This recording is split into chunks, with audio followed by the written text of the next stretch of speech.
Welcome to the Sports Rant. Once again, I'm Dave. He's Dave. And he's Dave. And this is the Sports Rant. We're going to start right off with my boys, the Redskins, taking out the chump Cowboys, you know. Anytime the Cowboys lose, I'm happy. It's a great thing. Okay. Held Ezekiel Elliott, the fraud, to 34 yards, you know. Yeah, I can't believe he got held to that minimum amount. When you draft Alabama linemen, that's what you get them for that stuff. Yeah. So I was very happy about that. Once again, you know, the Skins, they never make it easy. They always want to do some crazy stuff. In fairness, though, before we go any further, I did say last week the Jekyll and Hyde Cowboys. Yeah, no doubt. You want to say your Redskins also like that, but I'm this year specifically. Mm-hmm. It's like they're on one game, they're off the next. So. That seems to be the East, except for y'all y'all messing everything up for us, man. The Giants are having a fire sale, but we'll get into that in a minute. Okay. So your Skins, Alex Smith, as much as I said he's gonna be an improvement over Kirk Cousins, right? I just don't understand that last drive of the game. He almost cost us the game doing something boneheaded and stupid. When you're trying to make the Cowboys waste their timeouts, you're trying to run the clock, and he runs out of bounds. I just don't get that. Well, he didn't run out of bounds. He was turning the corner and got forced out of bounds. Okay, he got forced out. But you jump on the ground. You do whatever you got to do in order not to get out of bounds. Curl up in a ball and die. Right. Okay? But at the end of the day, you don't allow the Dallas Cowboys any extra time. You force them to call a timeout. Maybe they don't even get into the field goal position that they want them getting into. Agreed.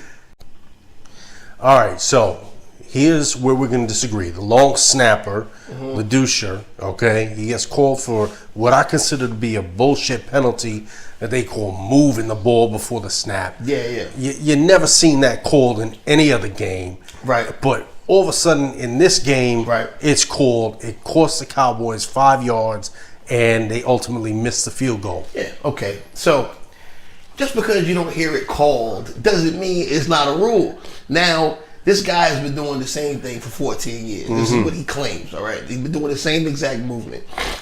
Maybe you've been doing it wrong for 14 years. Right. Because if it wasn't a call, they wouldn't have called it. Like, that, it's not a thing where it's holding or it's blocking down the field or unnecessary roughness. There's a procedure in place for these things. Now, I have to give Jay Gruden and Ben Kadvika props because they called it to the ref's attention before the snap even went in. They said, pay attention to him because he does this every time. Okay. He's going to have to change the way he does it. You're going to look down below and you make the call. Is this a false start by the long snapper? Okay. We want your opinion on this. So, hit us below and give us some feedback, okay? If you're a Cowboy fan, keep your opinion to yourself. No.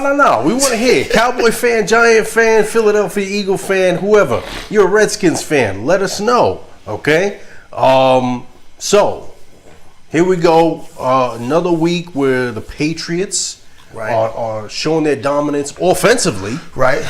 But their defense is a question mark these last two games. But they get the wins. See, it'll pick up. This is how they do. This is what the Patriots do. This is their excellence. They will, have a couple of hiccups, but still get the W. And then, what's his name? Bill Belichick will come in there the next day and go crazy on them and fire them up and tell them how horrible they are. And then they'll ship into shape. Now, I don't know if Mitchell Trubisky going for 300-something yards. What did he go for? 333 yards? 33 yards. That's pretty ridiculous. They give up 467 yards of offense. That's pretty crazy. That's crazy. That's unpatriot-like. And you know what? You got to give a little credit to Trubisky here because coming out of college, I didn't think with 16 starts overall that he was going to be this big of a deal. He was going to be this good and leading the Chicago Bears, at least in performance. Yeah. Big up to the Bears. You got to give it to them. You got to give it to them. Now, whether that was worth what they gave up to move up to the second pick, that can be quite debated. Right. But I got to tell you, I'm impressed. Well, if he's a franchise quarterback, whatever you gave up is worth it. Yeah. At the end of the day, that was an impressive Hail Mary pass, 50-plus yards, just missing the end zone. Yeah. You got to give it – that took heart to try to even get into that position. He was running around there looking like Randall Cunningham. Yeah. It was crazy. There was that one play he ran about, 70 yards, and overall it was like a 10-yard gain for a touchdown. And barely even got touched on the way in. So, yeah. Give a lot of credit to Trubisky for leading that crew. Now, getting back on the Patriots, defense. How much of this do you attribute to Pat Patricia leaving to become the head coach of the Detroit Lions?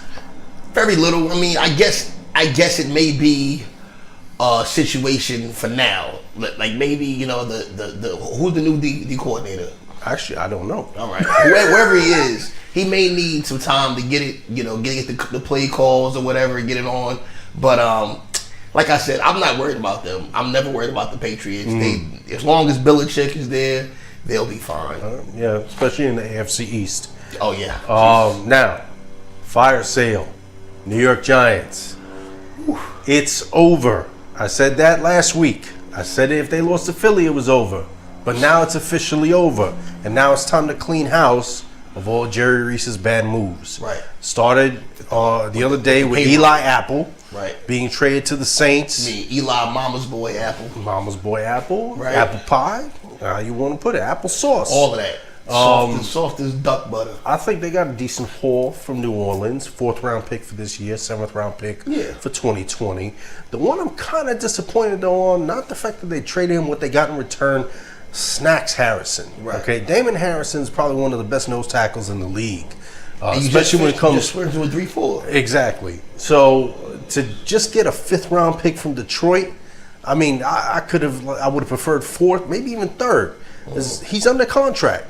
He's not walking next year. Right. If we wind up trading someone like Landon Collins, who's a free agent at the end of this season, then I can understand a 4th round pick, even a 6th round pick. Yeah. Because that's not guaranteed re-up for whatever team gets him. Janoris Jenkins is under contract. He's underperformed the last couple of seasons, so I could admittedly take a 4th round pick, 5th round pick for Jackrabbit. Jackrabbit. Really? I thought he's your best corner. And he's been getting eaten up this year. Really? Okay, but Damon Harrison, I just don't understand. Yeah, I didn't just taking a 5th round pick. In any 3-4 defense, the nose tackle is the thing you have to have. Mm-hmm. If you don't have a nose tackle, true nose, then it's not gonna succeed. No.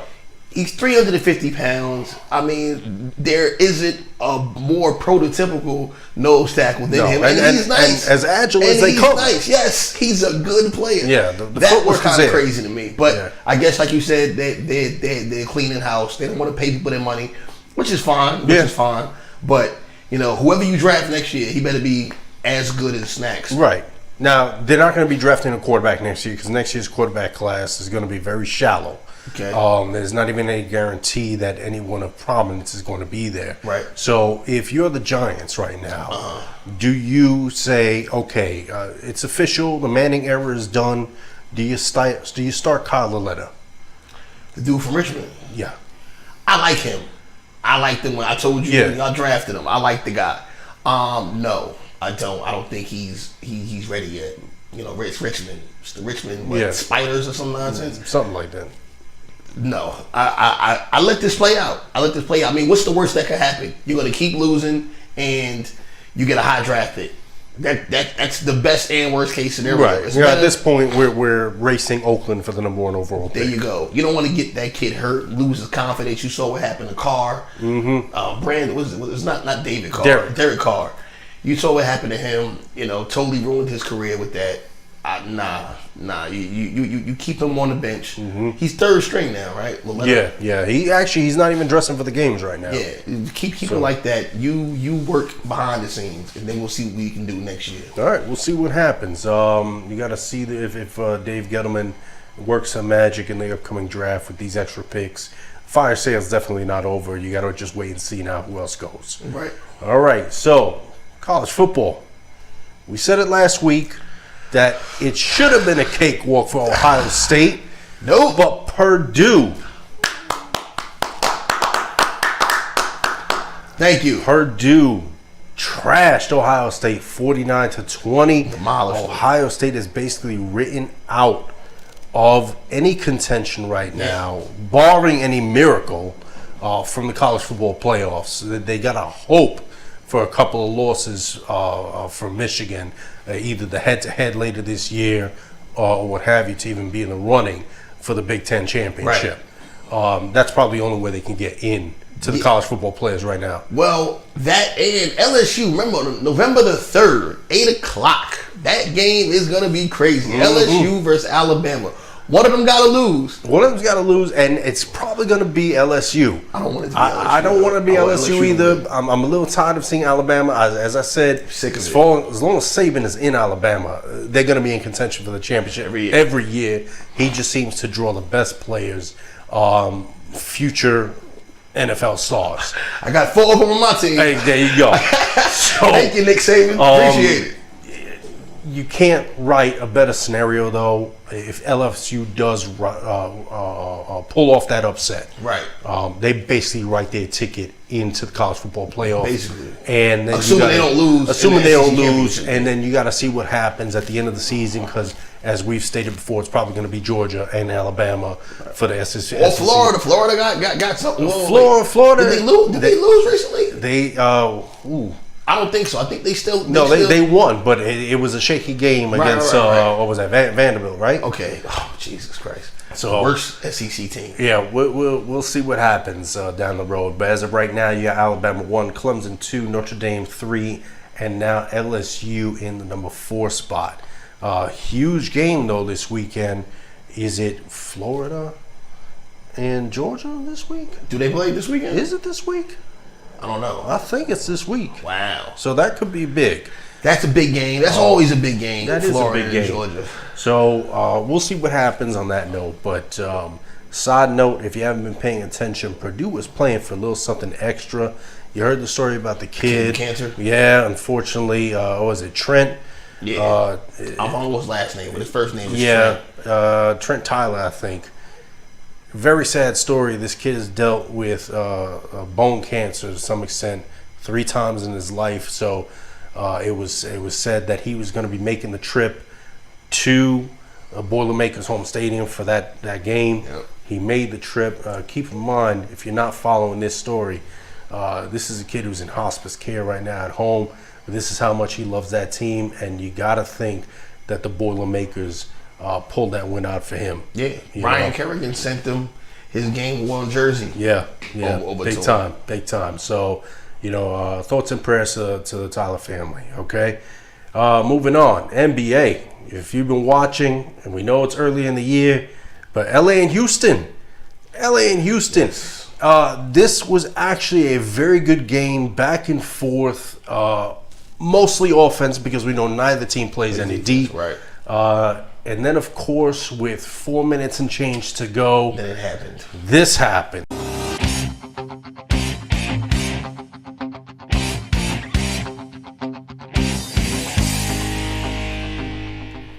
All right, so we had the fight. Right. Rondo.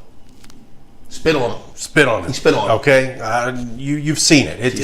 It's a very, very how would you call that? It's not prominent. Right. He did it under the radar. It was a little sneak spit, but it was there. He spit on him. It was there.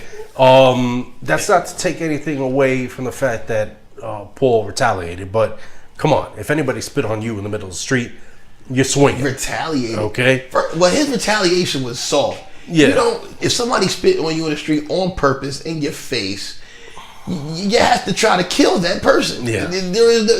Poking him in the eye was doing nothing. No.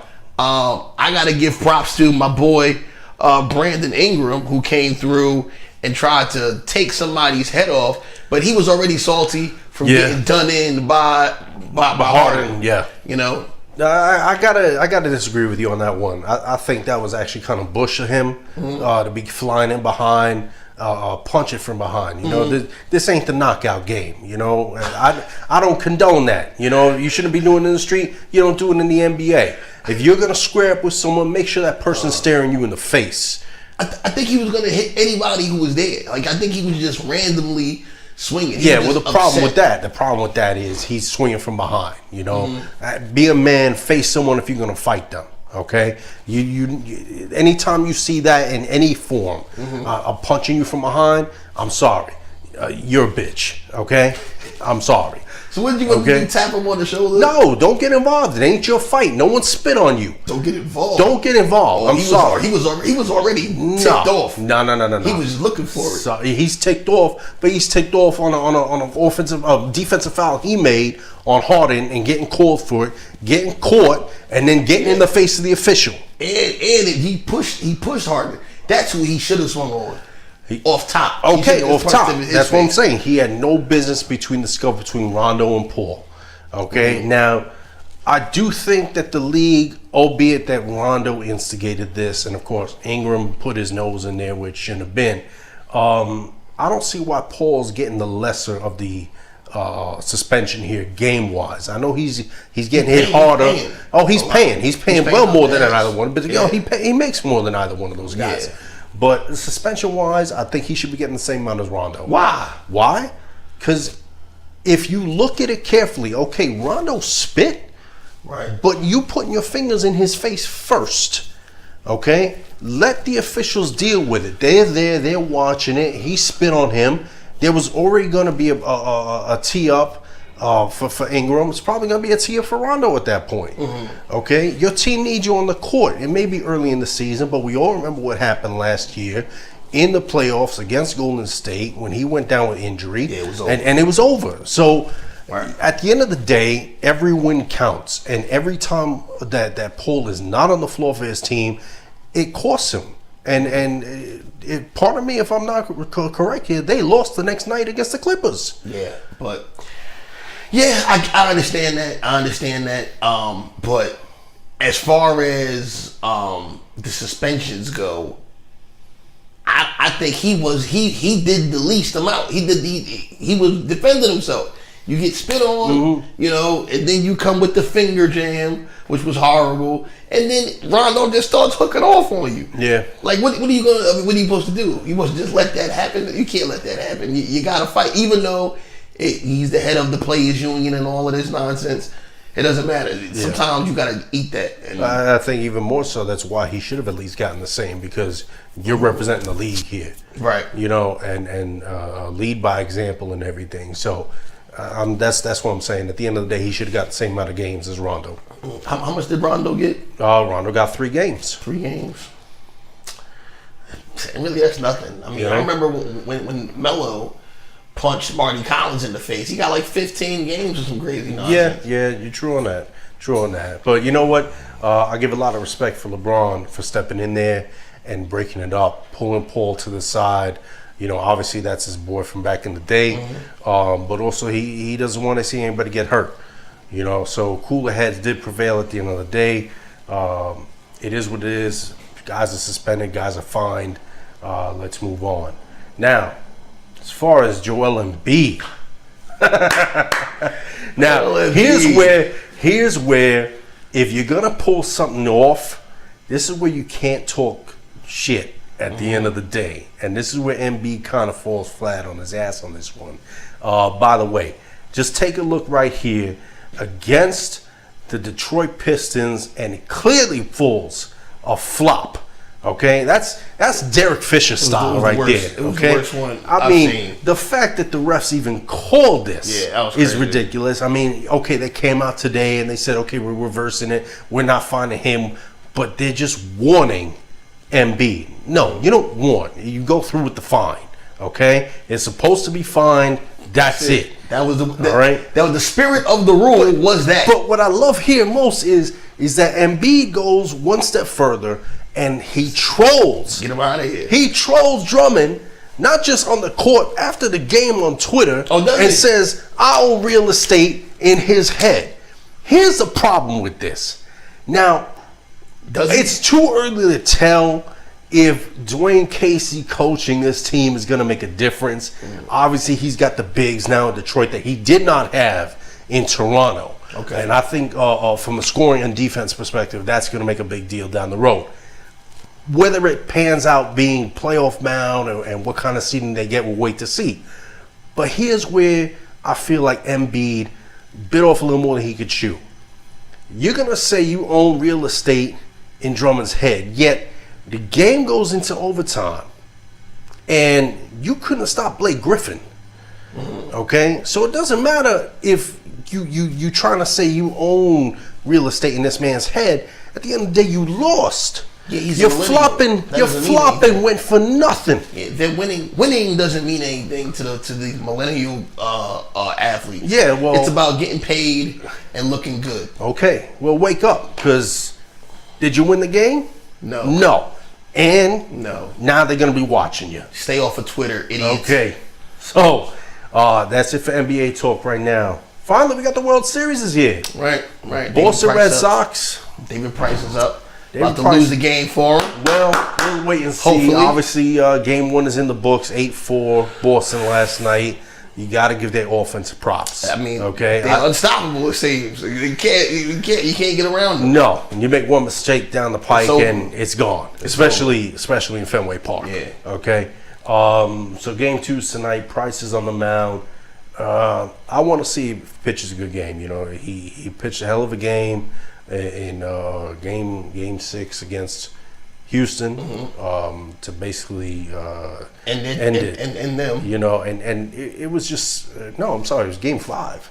It was they won 4-1. Yeah. So Price pitched got good game 5, and basically held Houston in check. And Houston's another one of those teams that offensively they're gonna put you away early, and he just want to put in their bats to bed. So we'll see if he can do that in game 2. Ultimately, hopefully he does not. Ultimately, it's probably going to be Boston in 5.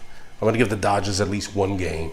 You know, obviously I'm rocking old school Brooklyn Dodgers blue right now. Hopefully the ghost of Flatbush can come out and help a little bit. Please. Now, yeah, please, because I don't want to see a short series either. But a little bit of trivia for you. Did you know this is the second time these two clubs are meeting in the World Series? No, I did not. Okay, first time Babe Ruth was still a member of the Boston Red Sox. 1916. Boston versus Brooklyn, and Brooklyn was known as the Robins. They weren't officially called the Dodgers. They didn't wear the Dodgers logo on their uniform until 1932. Boston won that series, obviously, because that was their heyday before the stupid trade of Ruth to the Yankees, and the rest is history in sports history. So we'll see now, though, if the Dodgers can actually pull it off tonight, even up the series, and we'll see what happens in LA. That's it for now. Thanks again for your time. Until next time, he's Dave. He's Dave. This was the Sports Rant. Peace.